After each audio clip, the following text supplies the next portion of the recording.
What is going on there, ladies and gentlemen? How you doing today, Guardians? My name is Pone, and I've got a video that I wanted to kind of construct for you guys. A lot of people ask me certain questions. The most common questions I get asked are, hey Pone, what's the best way to farm strange coins, and what's the best way to farm Ascendant Shards?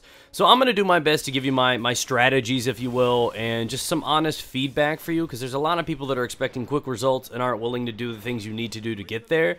Some of which will prolong the game if you do it different ways, slower processes. But if you want instant results, it sounds like a weight loss thing. Do you want instant results? Do you want abs of steel? You gotta listen to what I have to say here. So again, some of you guys may know some of these tactics. Some of these may be like, oh, well, that's a good idea. I'm glad I haven't thought of that yet. Thank you for this video, Pone. Awesome. So we'll start with the basic stuff. Materials. A lot of people need to know how to farm these things. I have constructed, down below there's going to be a playlist of all the runs that I have so far in Destiny. If you're trying to farm things, the Loot Cave is the best run in the game, alongside the Preorder run, to go ahead and farm blues and legendaries. Why is that important? Well, first things first, a lot of people are asking how to get strange coins. There's only one way to consistently farm these things, and that's by dismantling or by identifying blues that could potentially roll into it. I farm for about an hour at that loot cave, and I get about 10 to 12 blues every hour I do that. Generally, 1 to 2 of those turns into either a Motolite or a coin. I've had like 4 coins from 10 blues before. So it's about the only way that you can consistently farm strange coins. Now, another thing you can do, but this can only be done once a week, is there are weekly heroic strikes. Now, if you do these things, there are 3 difficulty levels, 22, 26, and 28. Every one of those that you do, you gain 3 strange coins. They build up too. So for example, if you don't do the 22 strike and you do the 26, you get 6 coins. If you just skip all of them and only do the 28, you get 9 coins. And if I do recall correctly, somebody told me that if you have all 3 characters on your account leveled up, so like the end game would be like if you have 3 level 30 characters, you know, Titan, Warlock, or whatever you want to do, and you go in and do the weekly heroic strike at 28 3 times a week, that's 27 strange coins in your pocket. So that's about the one big way to get bulk. Other than that, the only way to really consistently get strange coins is by farming blues, and hopefully they roll into actual strange coins or motes of light. And the same thing goes along the lines of motes of light. Now, the difference between motes of light and the reason why you may get some more of them over time is because after you're level 20, the experience that you gain from doing missions or raids or, you know, farming actually rolls into motes of lights as a type of currency. So that's one other way you get them. Now, both of which you can also find occasionally by doing chest runs. Not consistently enough that you can actually farm them. You can do these chest runs for 2 or 3 hours and maybe not even get so much as a single mote or coin, but they do happen occasionally. Now, they also drop from, you know, reward systems like at the end of Crucibles or something like that. Again, not a consistent way to farm them. Now, for those that are also looking to upgrade their legendaries, you're going to be needing things like Ascendant Shards, Ascendant Energies, and you're also going to be needing the materials. There's going to be a playlist down below for you guys that are looking for how to farm those materials. There's a chest run on every planet that can consistently get you about 50 or so of the materials you're looking for, be it Spirit Bloom, Relic Iron, Spin Metal, or Helium Filaments, about 50 or so in 15 or 20 minutes of running these runs. So, if you're looking for those to upgrade them, that'll be down there for your viewing pleasure. On top of that, now those that are looking to actually get the Ascendants, now these are the hardest things in the game to find. Occasionally you can get one of those per public event per day. Now if you don't get one from that, you may be able to pick it up from the postmaster. Sometimes he'll give you like you know, reward systems for something like that, but you can generally only get one a day, and you may not even get the one you want. You may get an energy, you may get a shard. You never know. Honestly, it's just kind of a coin toss right there. Now, what to do to get these things. The most consistent way to actually farm Ascendant items is by trying to get legendaries. And I know this sounds weird, and you're like, oh, that's going to be hard. I've only got 8 legendaries. As time progresses and you get better loot, you're going to start getting shards and everything much more consistently.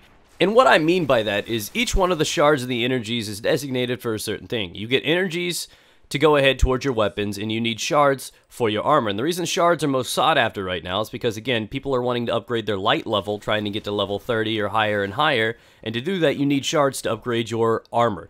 So, how do you farm these things? And it's easy. You need to get legendary items. Now, what you do, and the same thing applies to when you dismantle them. You need to dismantle exotics and legendaries, and when you do that, you can get 2 or 3 shards if it's an exotic or legendary piece of armor, and you can get energies if you're dismantling legendary or exotic weapons. Now, Some of you guys are like, why is that going to be a thing? Maybe I don't want to do that. Over time, when you build up legendaries or you get ones that you do not need, you get to do this. Now, another way to do this, just to kind of amplify what you're working on, there's other types of currencies that you can use to buy these things on a weekly basis. For example, if you build up those strange coins and those motes that we previously talked about, you can hit Zur up every weekend, the Agent of the Nine, and buy exotics from him and dismantle them. I've never dismantled an exotic myself. I do not think so, but I'm pretty confident that you would get the same amount of or not the same amount of energies or the same amount of shards from those, and maybe even more from dismantling exotics. So with that, take that method, do that. On top of not only being able to buy things from strange coins and everything from Zur and to get those ascendant energies, you could do the same thing with your marks. So your Vanguard marks, your Crucible marks. And again, buy armor from your guys down below in the staircase. You can go in there and buy, you know, a piece of armor every week for that. So that's 2 pieces of armor. That could potentially be up to 6 shards or energies per week. And on the off week, you'll be able to get 4 of them. So that's one way you can consistently do that. You're going to have marks. And after you have all your full armor done, then you just keep using those marks to buy legendaries just to sacrifice and dismantle them to upgrade your legendaries further. So again, for all those people that's like, I never get shards. Once you actually have your baseline started, once you have your gear committed, you start getting duplicate legendaries, so on and so forth, by doing farming or however your methods are. Then you can start dismantling the ones you don't want, be it if it's for another class or what you're going to do. You take those materials, you put those towards yours, and you start gaining your light levels up even more consistently. And alongside with the strange coins from chests, you can also get Ascendant Shards and energies from doing that as well. So outside of doing the daily public event, looking in chests, and doing the dismantling, which is also the most effective way to actually get these things, especially them in bulk, is by dismantling legendaries and exotics. The only other way to get them is from doing raids. Unfortunately, you're going to need 6 people to do those. That's a little bit harder to do, more time consuming, but you can get a couple from certain chests inside of the raids. And also, again, reward systems. So like I said, you're going to want these things. They're going to need to be challenging. You don't want to be level 30 in a week, because then what do you do in Destiny after that? Shards will come in time. Once you have your gear committed, you'll be able to do that stuff. Same thing with coins, and you're going to start having, you know, 20 or 30 extra coins a week, and you're not going to need to buy anything. Maybe there's an exotic there you don't need, so you just blow all your motes on the exotics. So shards are easy to get a hold of. Some of them are going to take a little bit of time. You get like a weekly, I guess, allowance, if you will, with those marks and those strange coins and motes that you can buy weapons and just dismantle them. And also you can farm if you need to. Set your pace, do what you need to do, but all those people are saying, I need gear now.